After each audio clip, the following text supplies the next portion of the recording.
வணக்கம். இன்றைய வானிலை தகவல். தமிழகத்தில் எந்தெந்த தேதிகளுக்கு கனமழை பெய்ய வாய்ப்புள்ளதுன்னு சொல்லி நம்ம பார்க்க போகிறோம்.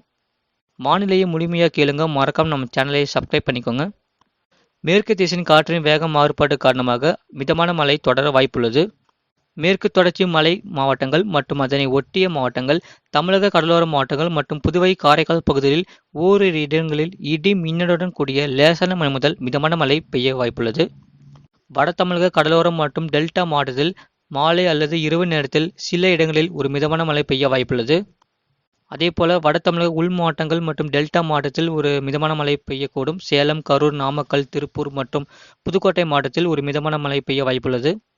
காற்றின் வேகத்தை பொறுத்தவரை மாலை அல்லது இரவு நேரத்தில் ஒரு காற்றானது வீசக்கூடும்.